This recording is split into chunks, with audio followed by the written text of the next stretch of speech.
नमस्कार दोस्तों, सभी को जय श्री कृष्णा। मित्रों, आज हम मनुष्य जन्म का सबसे गहरा विषय स्वयं की पहचान और जीवन का अंतिम उद्देश्य, हम कौन हैं, आत्मा की खोज में एक गहन यात्रा के बारे में सुनेंगे। भाग 1, प्रस्तावना और आत्म जिज्ञासा की शुरुआत। ये प्रश्न क्यों महत्वपूर्ण है? हम कौन हैं? ये प्रश्न कोई साधारण सवाल नहीं है। ये वो मूल प्रश्न है जो हर जागरूक प्राणी के भीतर कभी न कभी अवश्य उठता है। ये केवल दर्शन, धर्म या आध्यात्म की बात नहीं है, यह मनुष्य की असली पहचान से जुड़ा प्रश्न है। जब कोई बच्चा होता है, वह मैं कहता है, वह शरीर की ओर इशारा करता है और कहता है, यह मेरा हाथ है, यह मेरी आंखें हैं। पर वह मैं कौन है जो ये सब अपना कह रहा है? ये सवाल जितना सरल प्रतीत होता है, उत्तर उतना ही गहरा और रहस्यपूर्ण है। दुनिया में अधिकांश लोग जीवन भर शरीर, नाम, काम, रिश्ते और समाज के दायरे में फंसे रहते हैं, पर कभी खुद से नहीं पूछते कि मैं असल में कौन हूँ। आध्यात्मिक यात्रा की शुरुआत। प्राचीन ऋषियों ने कहा है कि जब मनुष्य के भीतर यह प्रश्न गहराई से उठता है, मैं कौन हूँ, तभी उसकी असली आध्यात्मिक यात्रा शुरू होती है। आत्म जिज्ञासा स्व की खोज की भारतीय दर्शन की नींव है। उपनिषदों ने इसे विद्या कहा, वह ज्ञान जिससे अविनाशी सत्य को जाना जा सके। उपनिषद कहते हैं, यह आत्मा अपहत पापमा विजरो विमृत्यु। यह आत्मा न पाप से ग्रस्त होती है, न वृद्ध होती है, न मरती है। यह शाश्वत है। इस आत्मा की खोज करने वाला साधक ही वास्तव में जन्म और मृत्यु के बंधन से मुक्त हो सकता है।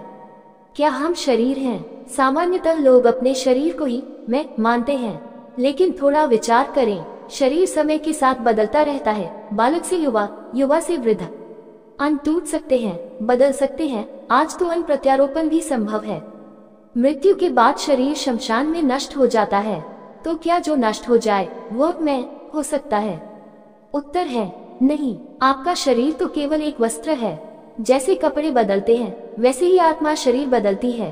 भगवद गीता में श्री कृष्ण अर्जुन से कहते हैं, वासांसी जीर्णानि यथा विहाय नवानि गृह्णाति नरो प्राणी तथा शरीरानि विहाय जीर्णानि अन्यानि संयाति नवानि देहि। अर्थ, जैसे मनुष्य पुराने वस्त्रों को त्याग कर नए वस्त्र धारण करता है, वैसे ही आत्मा पुराने शरीर को छोड़कर नया शरीर धारण करती है। क्या हम मन हैं? कुछ लोग सोचते हैं कि मैं, मेरे विचार, भावनाएं, इच्छाएं, यादें, यही सब कुछ है।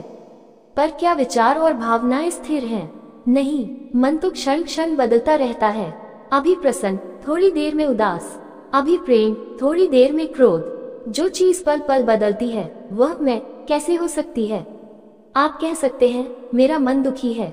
ध्यान दीजिए, आपने कहा मेरा मन, न कि मैं मन हूँ। जैसे मेरा घर, मेरी कार, वैसे ही मेरा मन। इसका अर्थ है मन भी आपसे अलग है। तो फिर वह कौन है जो मन के विचारों को देख रहा है? वही साक्षी, वही आत्मा आपकी असली पहचान है। क्या हम नाम, जाति, धर्म, देश या भूमिका हैं? एक व्यक्ति डॉक्टर है, दूसरा शिक्षक, कोई हिंदू है, कोई मुसलमान, कोई भारतीय, कोई अमेरिकी। पर ये सारी पहचानें बाहरी हैं, अस्थायी हैं। जब आप सोते हैं, तब डॉक्टर कौन, जाति क्या, नाम क्या, सब लुप्त हो जाता है, केवल अस्तित्व बचता है। इसलिए असली मैं इससे कहीं परे है। आत्मा की झलक, स्वयं को देखना। अब प्रश्न यह उठता है, तो वह मैं कौन है जो शरीर, मन, विचार और पहचान से परे है? वह मैं ही आत्मा है जो देख रहा है, जो अनुभव कर रहा है, जो जान रहा है, पर खुद अचल है, शांत है, निराकार है।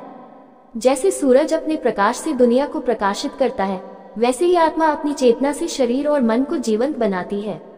आप सोचते हैं, देख सकते हैं, महसूस कर सकते हैं, क्योंकि भीतर कोई चेतन शक्ति मौजूद है। वही चेतना ही आत्मा है। आत्मा की प्रकृति क्या है? उपनिषद कहते हैं, आत्मा की 3 मुख्य विशेषताएं होती हैं, सच्चिदानंद सत, अस्तित्व, चित, चेतना और आनंद, परमानंद। अविनाशी आत्मा न पैदा होती है, न मरती है। साक्षी भाव, आत्मा केवल साक्षी होती है, वह करती नहीं, केवल देखती है। आप जब ध्यान में बैठते हैं, विचार शांत होते हैं, तब एक चेतन शांति का अनुभव होता है। वही आत्मा की झलक है। अनुभव और केवल ज्ञान में अंतर। अब ये सब जानना, जैसे आप अभी पढ़ रहे हैं, केवल बौद्धिक ज्ञान है। परंतु जब आप ध्यान में गहराई से उतरते हैं और यह स्वतः अनुभव में आता है, तब वह आत्मज्ञान कहलाता है। रामकृष्ण परमहंस कहा करते थे, जैसे कोई चीनी की डली को केवल देखकर नहीं जान सकता कि वह मीठी है, वैसे ही आत्मा को केवल पढ़कर नहीं जाना जा सकता, उसे चखना पड़ता है। जीना पड़ता है।